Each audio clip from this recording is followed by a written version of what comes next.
Le test de la semaine, c'est le Sony Xperia Z1 Compact. C'est lui, le Xperia Z1 Compact rose. Alors le Xperia Z1 Compact, on en a beaucoup parlé au CES. Forcément, il y avait très peu de smartphones qui ont été annoncés et il y en avait un seul chez Sony, donc cet appareil. On le connaissait déjà puisque c'était en fait la version internationale du Z1 F. Est-ce qu'on peut le voir? Alors, on peut l'allumer. Hop, pardon. Le Z1 F, donc, qui a été annoncé au Japon et lancé en fin d'année. On ne l'appelle pas mini parce que d'habitude, voilà, si on remet en contexte, les mini, c'est des déclinaisons de smartphones haut de gamme qu'on retrouve avec des caractéristiques un petit peu au rabais. Donc c'est toujours un peu gênant de reprendre un Galaxy S4 par exemple en version mini qui sera un petit peu moins bon. Là, l'idée, c'est d'avoir les caractéristiques du Z1, mais en version compacte, c'est-à-dire dans une version qui tient dans la main et dans la poche d'ailleurs, ce qui n'est pas forcément le cas des smartphones haut de gamme. Il faut bien se dire qu'actuellement, un haut de gamme, ça fait 5 pouces minimum. 5 pouces, c'est beaucoup, ça ne correspond pas à tout le monde, et il y a des gens d'ailleurs qui se tournent vers l'iPhone juste pour ça. Juste pour une histoire de téléphone qui ne tient pas dans la main. Pas forcément pour le système d'exploitation, pardon aux gens qui adorent Apple, mais aussi parce que le format fait que 4 pouces, c'est pratique. Alors là, si on en revient au téléphone, on a un smartphone de 4,3 pouces qui tient bien dans la main, avec à l'intérieur un Snapdragon 800 comme dans le Z1 normal. Donc un super processeur. Voilà, le dernier de Qualcomm. On a 2 Go de RAM, on a 16 Go de mémoire de stockage, un port micro SD qui est sur le côté ici. Toujours cette certification IP58 qui fait qu'il résiste à l'eau pendant 1 heure et qu'on peut le plonger dans donc une vraie étanchéité. Voilà, sans port. On pourrait mesurer les bières en le plongeant. Enfin, c'est une idée. Alors je crois qu'il résiste à l'eau. On n'a pas de cache sur la prise jack, donc ça c'est plutôt pratique quand on écoute de la musique. Et le capteur photo à l'arrière, j'en perds mon oreillette, de 20 mégapixels, donc le même que sur le Z1 classique. Donc voilà pour les similarités. Pour les différences maintenant. Il y en a quand même. L'écran, donc il est moins grand de 4,3 pouces, mais il est aussi un tout petit peu moins haut en définition. C'est de la HD au lieu de la Full HD. Mais sur cette diagonale, finalement, on n'a pas forcément besoin. En fait, c'est la même densité. Ouais, quasiment. On est super haut. On est à, je ne l'ai plus en tête, mais on est vraiment très haut. On va avoir une batterie un petit peu moins grosse. Au lieu de 3000 mAh, on en a 2300. Mais l'écran étant HD, on consomme moins d'énergie. Là encore, fallait quand même caser tout ça à l'intérieur. Donc il est un tout petit peu plus épais, il fait 9,5 mm au lieu de 8,5. Bon, honnêtement, quand on l'a dans la main, on ne fait pas trop la différence. Mais on garde quand même exactement le même design que le Z1. C'est la même conception aussi avec le châssis en métal, l'arrière en verre, et l'avant d'ailleurs qui se raye un peu, je l'ai déjà rayé, pardon Sony. Et on va avoir exactement le même design, mais dans un format plus petit. Ça, c'est une très bonne idée de la part de Sony. Il sera disponible février, donc vraiment début février, les livraisons arrivent à 549 € en version hors opérateur. Normalement, il sera dispo chez à peu près tout le monde en pack. En jaune, en blanc et en noir? En rose et noir, blanc, jaune, rose, oui, c'est ça. Donc pour le Z1, on avait trois couleurs. On avait le blanc, noir et le fameux violet qu'on avait sur le Z. Donc là, on ne retrouve pas le violet, mais on a des couleurs un petit peu plus flashy. C'est flashy, là. On s'adresse quand même à une cible assez jeune, je pense. Féminine, on ne peut pas dire le contraire avec celui-ci. Mais jeune quand même. Je ne comprends pas. Certains voulaient qu'Ulrich le teste. Je ne suis pas sûre qu'il soit convaincu. Il me l'a laissé. Mais ceci dit, moi qui ne suis pas fan du rose, ils ont choisi des belles couleurs qui sont franches et ça passe bien. Franchement, c'est bien réussi pour le côté coloré. C'est un rose assumé, quoi. Ouais. Le jaune aussi est bien pétant. Ouais, c'est le jaune lime, donc jaune un peu vert. Il est joli aussi. Bon, après, on aime, on n'aime pas, mais c'est réussi. Bon, alors, ceux qui l'ont eu entre les mains, qu'est-ce que vous en pensez? Alors moi, je l'ai pas spécialement eu entre les mains, mais je trouve ça intéressant à noter qu'on n'a jamais eu autant de rumeurs sur un iPhone grand écran, et en même temps, on n'a jamais eu autant, du moins pas jamais, mais ça fait quelques temps que plusieurs marques commencent à justement proposer des smartphones Android à écran réduit. Et on a un peu l'impression que c'est le chat et la souris à ce niveau-là. Ouais, les tendances s'inversent et ça commence à s'équilibrer un petit peu. Ils savent plus dans quelle direction partir. Hein. D'un côté, tout le monde grandit. On a des smartphones aussi. Les phablettes, c'était vraiment, on essaie de nous convaincre. Vraiment 2013. Quoi. Non, mais Sony a fait l'erreur aussi, parce que Sony nous a proposé un Xperia Z Ultra il y a quelques mois.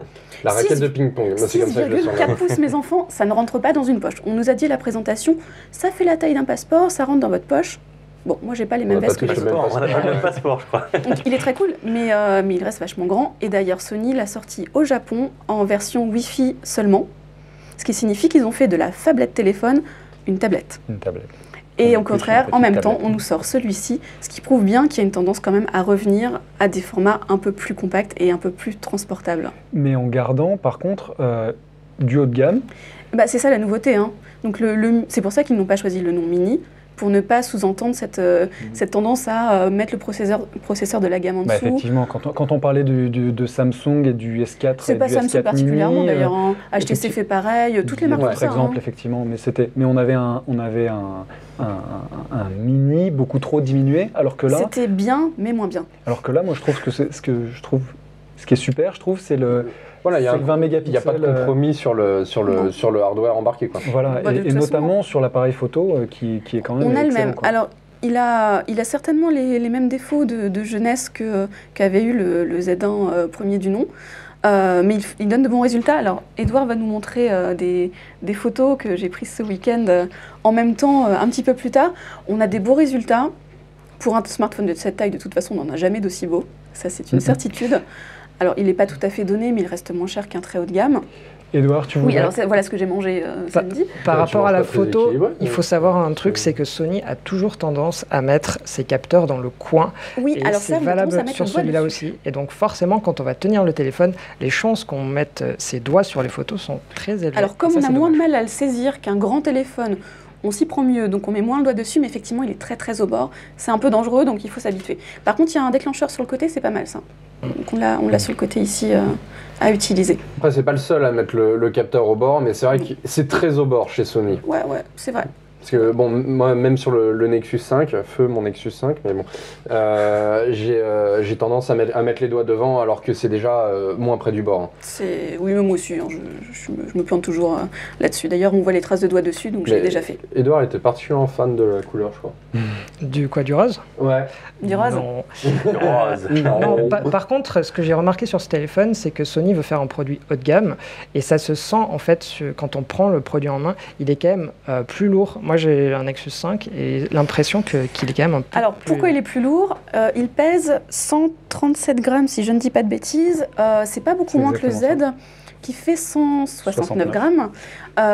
Donc, c'est pas grand-chose de moins. Ceci dit, on a toujours la conception en verre, avec le châssis en métal à l'intérieur. Qui forcément Alors, ça, c'est cool parce que c'est super agréable en termes de qualité. Solidité, oui. Après, je ne l'ai pas fait tomber, je ne vais pas essayer. Ceci dit, j'ai toujours la même réserve que sur le Z, il se raye. Voilà, et quand on a un téléphone tout en verre dessus, mais il se raye. Quand on a un téléphone tout en verre qui justement joue sur cet aspect de matière noble, quelque part, c'est dommage d'avoir une surface un peu fragile. C'est pas des grosses rayures, mais il y a des petites micro-rayures qui se font assez vite. Bon, voilà, je l'ai laissé traîner dans le sac. Est-ce que ça gêne vraiment sur l'affichage ? Non, ça gêne pas. C'est juste qu'en regardant, on se dit « Ah zut, j'ai déjà rayé, ça fait pas longtemps que je l'ai. » Mais à l'arrière, ça se voit pas parce que la couleur fait que ça devient beaucoup plus discret. Qu'est-ce qu'il donne en termes d'autonomie ? Pas mal. Il tient bien sa journée. Faut que je le voie. Il a une batterie plus faible aussi. Bah oui, mais il a un écran moins important, avec une moins grosse définition et moins grand. Si on utilise le mode stamina qui est encore présent, donc qui permet de désactiver des applications qui servent à rien la nuit. Toujours très efficace. Faut le faire, ce serait quand même idiot de laisser ça activer. On a quand même une batterie qui est plus grosse que sur un Galaxy S3 que j'avais il y a encore quelques mois. Et l'autonomie est vraiment bien. Il a été bien optimisé. Il a des super benchmarks qui dépassent même la plupart des autres avec un Snapdragon 800. J'ai joué à des jeux qui sont assez gourmands, ça laguait pas. Candy Crush. C'est mon voisin, ça. Il y a une privée de jeu en plus. Je sens la blague. Ah mais alors pas du tout. Non, franchement, il est très performant. Après, on aime ou on n'aime pas le style Sony. Il y a leur interface maison, si on regarde un petit peu, voilà, il est comme ça. Est-ce qu'on peut revenir il y a un petit truc sur l'interface. Vous savez que l'iPhone, en fait, sur l'écran, il y a les bords qui sont légèrement arrondis. C'est vraiment sur l'écran. Ben, en fait, Sony a repris exactement le même principe sur le bureau. En fait, si on regarde aux 4 coins, les bords sont légèrement arrondis. Et en fait, ça n'a absolument aucun intérêt parce que vu que l'écran il est type LCD, c'est des pixels qui sont quand même éclairés et donc qui consomment à afficher rien. Je me dis, mais what the fuck, Sony. Voilà, alors c'est vrai que on peut râler. Bon, après, c'est pas beaucoup de pixels quand même, faut pas exagérer. Hein. Ouais, non, mais c'est sûr que ça apporte rien. Tranquille, laisse-les sur la banquise. Mais c'est vrai qu'on sait pas pourquoi ils ont choisi ça. Alors après, c'est pour rester harmonisé avec. Ça fait partie aussi de la petite attention aux détails d'un produit haut de gamme. Ouais, enfin après, c'est pas joli quoi. Dernier truc que je pourrais lui reprocher, c'est que comme les autres Sony de la gamme Xperia, il a tendance à avoir beaucoup d'espace en dessus et en dessous de l'écran. Et avec encore un petit peu d'effort, Sony pourra nous proposer quelque chose d'encore plus compact. Effectivement, les bords de l'écran sont... Voilà, en haut et en bas, on le voit, il y a quand même pas mal de place. Après, c'est pas gênant, ça reste tout à fait compact, mais on pourrait le faire encore plus resserré. Revenons sur son positionnement. Un smartphone compact, haut de gamme, vous aimez ça ? Moi j'aime bien, je me sers beaucoup de mon smartphone pour lire et écrire. Et en fait, plus la taille d'écran réduit, plus c'est difficile d'écrire sans faute. D'autant plus que je suis un petit peu dyslexique, évidemment, sur les écrans tactiles. C'est encore pire que sur les claviers tactiles, c'est encore pire que sur les claviers physiques. Donc moi, je suis très à l'aise sur les 5 pouces et je redescendrai pas, personnellement. Mais je comprends tout à fait que les gens puissent vouloir un écran beaucoup plus petit, un téléphone plus compact. Et moi, en fait, c'est un peu différent parce que je ne me sépare jamais de ma Nexus 7 deuxième génération. Et donc, pour le coup, avoir un téléphone qui fasse 4 pouces et demi ou 5 pouces, ça ne m'intéresse pas beaucoup. Et je dois dire que ce genre de taille me convient tout à fait comme téléphone. Et d'ailleurs, ce qu'il faut savoir sur ce téléphone, c'est qu'il y a la même techno que sur les Nokia Lumia, c'est-à-dire qu'on peut utiliser des gants sur l'écran. Et ça, c'est plutôt intelligent. J'avoue que je n'ai pas encore testé, mais là, en plus, c'est vraiment le moment de le faire. C'est vrai que ça, c'est une bonne idée. On a un bel écran en plus, hein. il faut l'avouer. Moi, je pense que c'est une belle proposition. C'est un petit peu cher quand même si du haut de gamme, au-dessus de 500 €, ça n'est pas du tout choquant en soi. J'attends qu'il soit un petit peu en dessous de 500 € et je pense que ça vaut le coup d'y aller. C'était le Sony Xperia Z1 Compact.